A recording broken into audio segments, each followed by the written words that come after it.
اسی طرح ایک سوال ہے کہ بعض لوگ کہتے ہیں ہم جو بھی عمل کرتے ہیں اللہ کی رضا کے لیے، اس کو راضی کرنے کے لیے، تو اللہ کو کیسے کوئی راضی کرے گا کہ اس کو امپریس تو کوئی کر نہیں سکتا؟ تو پھر یہ جملہ کہنا یہ مجازن ہے کیا ہے؟ ہاں، یہ دیکھا جائے تو اللہ کو کون راضی کرے گا؟ ہاں، اللہ تبارک و تعالیٰ کو امپریس کون کر سکتا ہے؟ کوئی بھی نہیں کر سکتا. لیکن یہ بات ہے کہ وہ بڑا رحیم و کریم ہے. اس کی رحمت جب دیکھتی ہے کہ میرا بندہ اس بات کی کوشش کر رہا ہے مجھے راضی کرنے کی. یا تو اپنے بچے راضی نہیں ہوتے، ماں باپ بیچارے مر جاتے ہیں ان کے لیے، بچے کہتے ہیں ہمارے لیے کیا کیا. بچے جب راضی کرنا چاہتے ہیں ماں باپ کو تو ماں باپ راضی نہیں ہوتے، بولے تم نے تو ہمارا حق ادا نہیں کیا، ہم نے تمہیں پالا پوسا بڑا کیا، تو جب تک تم ہمیں راضی نہیں، کوئی کسی کو راضی نہیں کر سکتا. وہ خود ہی راضی ہو جائے تو ہو جائے. ماں باپ اپنے رحم سے خود ہی راضی ہو جائیں، اولاد کو معاف کر دے، چل بھائی ٹھیک ہے کوئی بات نہیں.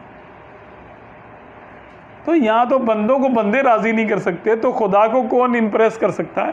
خدا کو کون راضی کر سکتا ہے؟ اس کی رحمت جب دیکھتی ہے کہ میرا بندہ کوشش کر رہا ہے، کس بات کی کوشش کر رہا ہے جو اس کے بس میں ہی نہیں ہے، جو اس کے اختیار کی بات ہی نہیں ہے، مجھے کون راضی کر سکتا ہے؟ اگر میں اپنی شرطوں پہ کروں کہ میری عبادت میرے حق کے مطابق کرو پھر راضی ہوں گا، تو بھائی کون کرے گا اس کے حق کے مطابق؟ کوئی کر سکتا ہے؟ نہیں کر سکتا. تو راضی کون کرے گا اس کو؟ ایک چیز کا بھی حق ادا نہیں ہو سکتا. اس نے بندوں کو پیدا کر دیا، اسی چیز کا حق ادا نہیں ہو سکتا. تو اللہ تبارک و تعالیٰ کو متاثر کر کے کوئی راضی نہیں کر سکتا. ہاں، وہ کہتے ہیں کہ اللہ جتنی ہماری بساط ہے کوشش کرتے ہیں کہ تو راضی ہو جائے، ناراض نہ ہو. بس یہی ہے، اس کا ناراض ہونا ہی رضا ہے کہ بندہ توبہ کرتا رہے، گناہوں سے بچنے کی کوشش کرتا رہے. بندہ کوئی کارنامہ تو کر نہیں سکتا، کیا کارنامہ کرے گا؟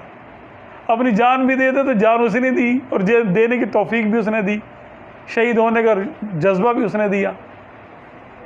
اب جان سے زیادہ کیا کرے گا؟ یہ جان دی ہوئی اسی کی تھی. حق تو یہ ہے کہ حق ادا نہ ہوا. جان سے بڑھ کے بندہ کیا دے سکتا ہے؟ کچھ بھی نہیں کر سکتا. کہاں بندہ ذرہ ناچیز، کہاں وہ ملکوں کا خالق اور مالک کائنات، اربوں خربوں نوری سال کی بنائی ہوئی اس کی مخلوق اور کائنات، اور کہاں یہ اتنی منی سی چنی سی زمین کے اندر اتنا سا ذرہ برابر آدمی، اور کہاں اس کی اتنی سی کوشش. کیا ہو سکتا ہے؟ ہماری حیثیت کیا، ہماری اوقات کیا ہے کہ ہم اس کو راضی کرنے چلے ہیں، متاثر کرنے چلے ہیں؟ تو جو متاثر کرنا چاہتے ہیں نا وہ خرابی ہے. ہاں، بس یہی کہیں گے یا اللہ میں نہیں کر سکتا. جب آپ صلی اللہ علیہ وسلم نے ہمیں یہ تعلیم دے دی، فرمایا، عرض کرتے ہیں رب کی بارگاہ میں، لا احصی ثناء علیک انت کما اثنیت علی نفسک. یا اللہ میں تیری تعریف تیرے حق کے مطابق نہیں کر سکتا. تیری تو وہی تعریف ہے جو تو نے خود اپنی تعریف کر لی. بس تیری تو تعریف وہ ہے جو تو نے خود کر لی. تو جب آقا دو عالم صلی اللہ علیہ وسلم کا یہ انداز ہے رب کی بارگاہ میں، تو باقی کسی کا کیا ہوگا؟ تو متاثر کر کے نہیں، ہاں ہماری بے بسی دیکھ کر وہ رحم فرما لے تو وہ کریم ہے، رحیم ہے.